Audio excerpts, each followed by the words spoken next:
Hello, tech enthusiasts, and welcome back to Cyber Monday. I'm Tia James, and today we have another exciting lineup of cutting-edge innovations, AI breakthroughs, and the latest trends shaping our digital future. But before we begin, I'd like to take a moment to offer my heartfelt condolences on the passing of Namibia's founding president, Sam Nujoma. His leadership and vision helped shape the Namibia we know today. May his legacy continue to inspire us all. Now, with that in mind, let's celebrate innovation and progress, because the future waits for no one. On today's show, we're exploring the newest developments in AI-powered robotics, how smart cities are revolutionizing urban living, a critical new cybersecurity alert, and of course, a few tech surprises along the way. Let's dive right in.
AI-powered robotics is no longer a distant dream.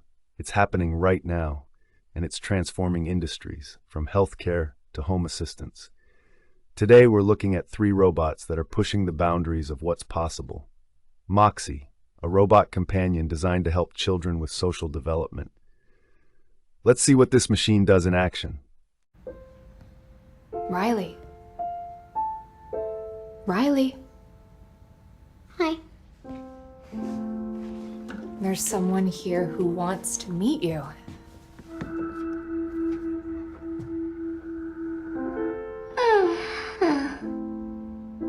My name is Moxie. I'm a new robot. What is your name?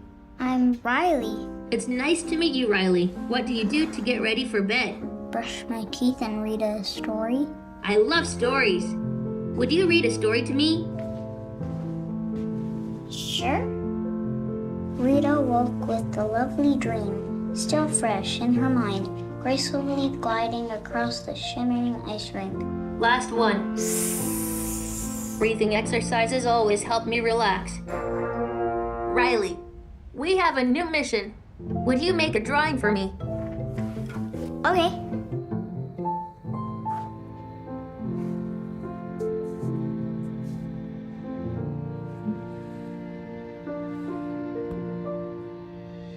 I'm so excited for you to tell me about the dentist. I've never been to one. You don't have teeth. But I can still smile. And then what happened? He said he didn't want to play with me anymore. Thank you for telling me about your day. Sometimes, holding a friend's hand makes me feel better. Do you want to try squeezing my hand? So what's our new mission, Moxie? You'll need paper and a pencil. We are going to make some kind of notes. For this mission, you'll need to talk to one of your friends about what makes them happy, and then tell me all about it. Are you ready? I'm ready. Mom, can we invite Mason over to play? Sure. I have a new mission. We're gonna talk about things that make us happy. Moxie. See you soon.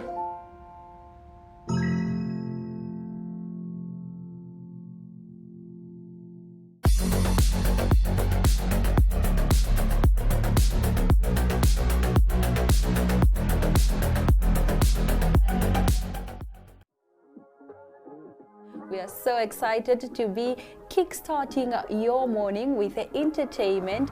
Everything was happening during this past weekend. Yes. Exciting news. Wow, no, she was killing it already. In my opinion, I don't see anything wrong with him serving the full term.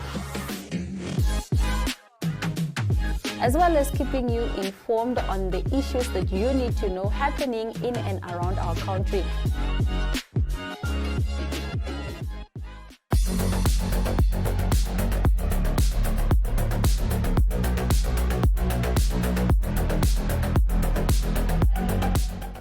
Imagine a city where traffic flows seamlessly, waste is minimized, and energy is optimized in real time.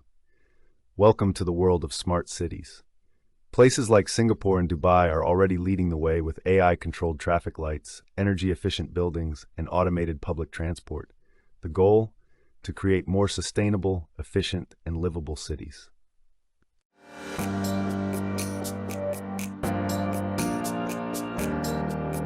When we think of the world's smartest cities, Singapore has always been at the top of the list. According to the Smart City Index in 2021, Singapore has the highest ranking out of 118 cities and remained at number 1 for 3 consecutive years. Other cities in the top 5 are Zurich, Oslo, Taipei, and Lausanne, while Bangkok is ranked 76. Becoming a smart nation requires a national strategy for creating digital infrastructure and a digital mindset among citizens. Singapore's Smart Nation strategy was officially launched in 2014 to embrace the fourth industrial revolution, in which industries around the world rely on smart technology, automation, artificial intelligence, robotics, and the Internet of Things.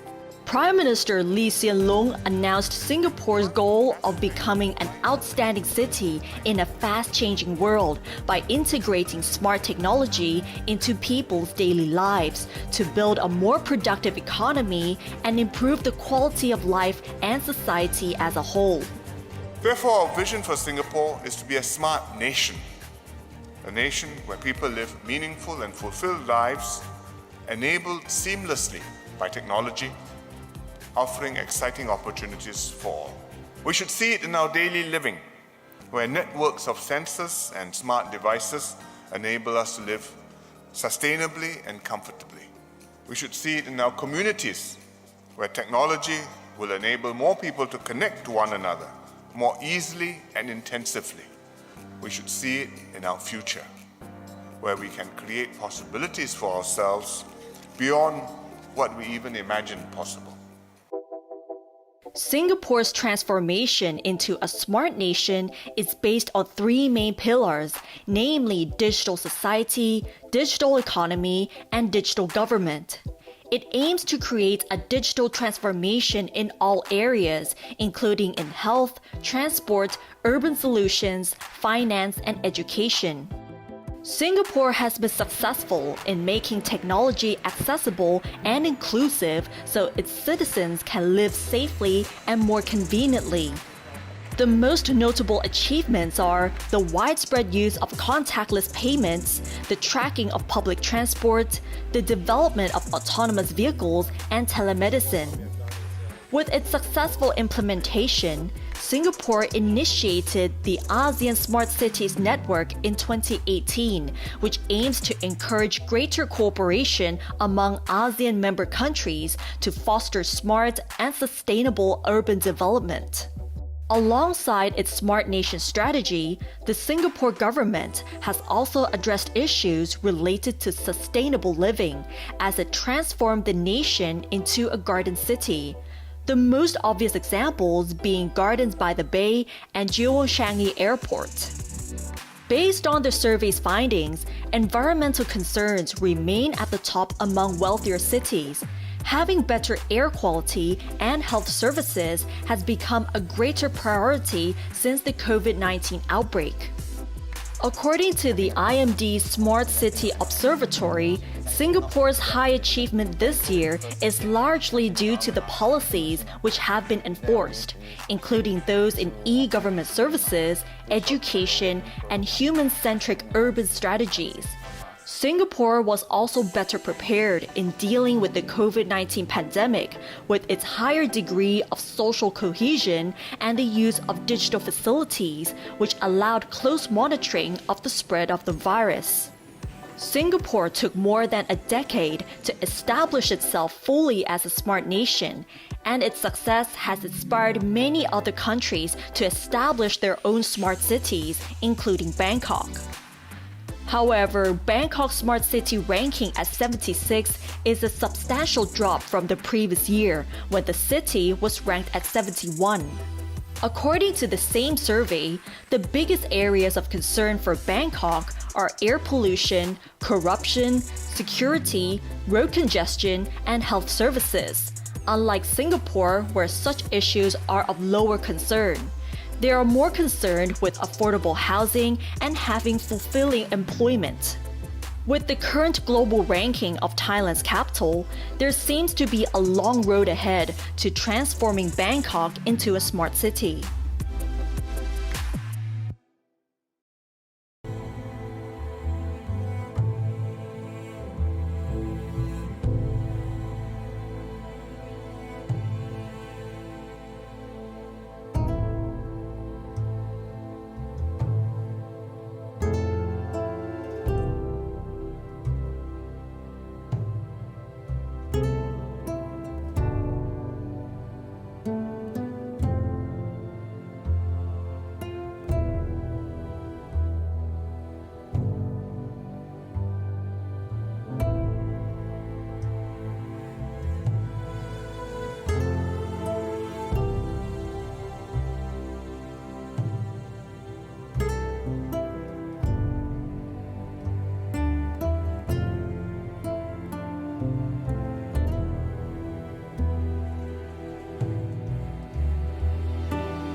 Time for Code Red. A new phishing scam is on the rise, targeting social media users and online shoppers. Hackers are using AI-generated deepfake videos to impersonate customer service reps and steal login details. Here's how to stay safe. Never click on suspicious links. Always verify company communications through official websites. Use two-factor authentication to secure your accounts.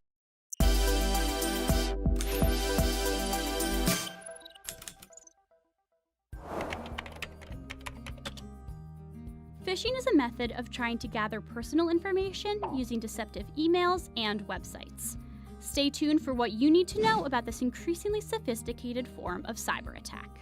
The goal of phishing is to trick an email recipient into believing that the message is something they want or need, a request from their bank, for instance, or a note from someone in their company, and to click a link or download an attachment. Fish is pronounced just like it's spelled, which is to say like the word fish. The analogy is of an angler throwing a baited hook out there, the phishing email, and hoping you bite. What really distinguishes phishing is that attackers masquerade as a trusted entity of some kind, often a real or plausibly real person or a company the victim might do business with. It might be your boss, your bank, or a company whose software you use. Perhaps one of the most consequential phishing attacks in history happened in 2016. when Russian hackers managed to get Hillary Clinton's campaign chair, John Podesta, to offer up the password to his personal Gmail account. How did they do it? The hackers sent an email warning Mr. Podesta that someone had his password and that he should change it immediately. Clicking on a link in the email took him to a fake login page. This is a classic ploy, and one all of us would hope we would see for what it is. But email scammers are constantly honing their craft, trying new pitches, and pulling new strings. One way to get familiar with their tactics is to study the email messages that scammers send. Here are a few real-world examples and how they work. 1. Your account has been hacked. The person sending this threatening phishing message found a group email that was publicly available on the company's site. Using that list to target the message was smart. Not so smart was the content of the message, in which the would-be attacker reveals a lack of understanding of how malware works. 2. Password reset. Taking advantage of the fact that no one wants to miss a paycheck, messages like this one aim to trick the user into revealing important data, often a username and password that the attacker can use to breach a system or account. 3. Payment request. This email has enough information specific to the target company to give even the most phishing-savvy recipients pause. The key to not getting caught in this trap is to know your company's processes and to be able to spot anomalies. 4. Charity donation. Here the scammer is counting on the greed and gullibility of the recipient. This theme of giving something away for free is a common one and preys on human nature. The key thing to remember is if it sounds too good to be true, it probably is.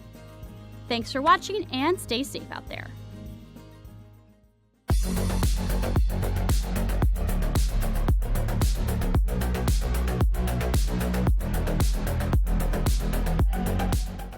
Technology isn't just shaping human lives, it's also protecting the planet. Today in Wired for Change, we're looking at how tech is being used for wildlife conservation. From AI-powered camera traps to conservation drones monitoring endangered species, these innovations are making a real difference. Even in Namibia, conservation groups are using satellite tracking to protect rhinos and elephants from poaching. Déjà, le Gabon, par rapport au bassin du Congo, déjà c'est un pays qui n'a jamais subi de conflit. Notre point fort aussi, c'est couvert à 80% de forêt. Il y a des zones qui n'ont jamais été, où l'homme n'a jamais mis pied. Voilà, déjà, en fait, c'est tout, la majorité, c'est intact. In 2005, Gabon designated 11% of its land to be protected as national parks. Over the years, camera traps have helped peek into the wildlife of this densely forested and sparsely populated country. We recently completed, together with other partners in the Lope National Park and surrounding landscapes, a massive grid, using 200 camera traps over an area of 7,000 square kilometers. These cameras were left up there for 1 year and produced several 100,000 camera trap images. If you're using camera traps at this scale, with data sets this large, going through the photos manually is no longer an option. I mean, you would have the answers to the questions that you were answering many months later, and this is when we started this or basically accelerated the use of AI for processing camera trap images. So that started around 2017, 2018 in central Gabon. Just decades ago, studies at the scale of what's happening in Gabon weren't possible.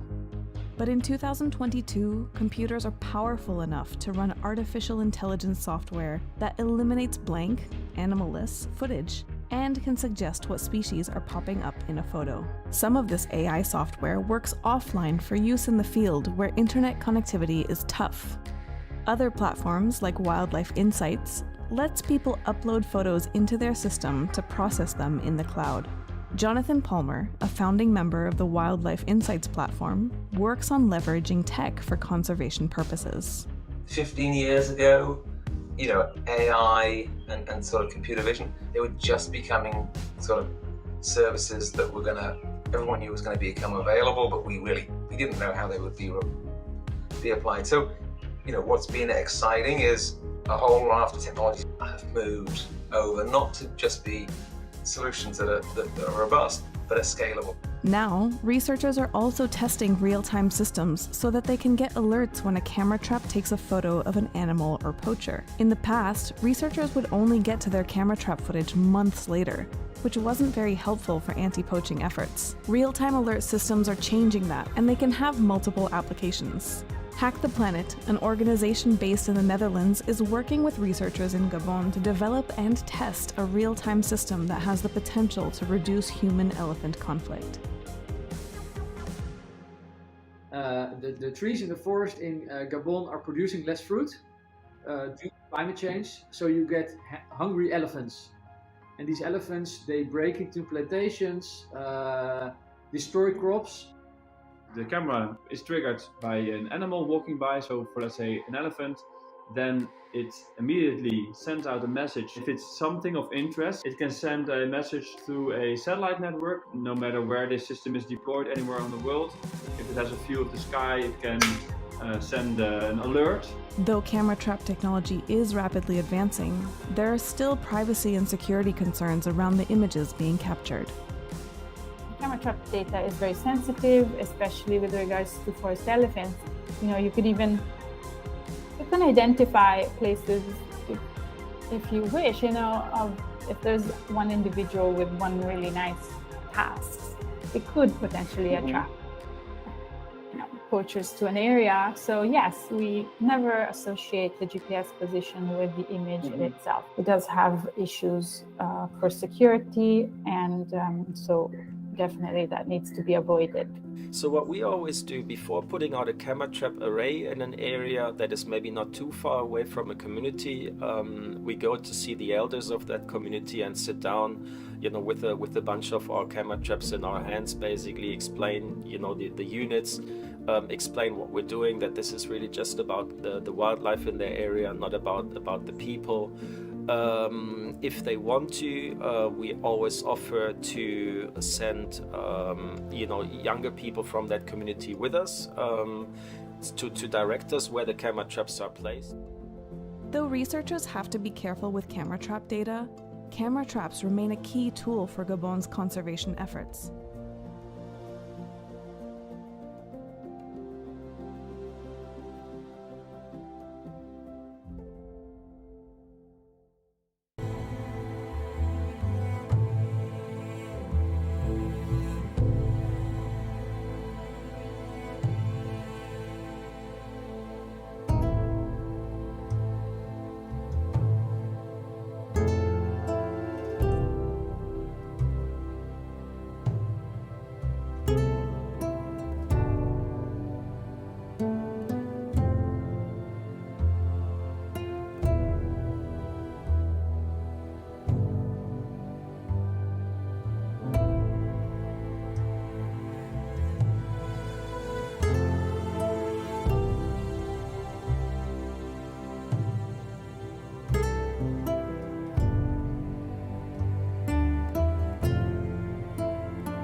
That's it for this week's episode of Cyber Monday.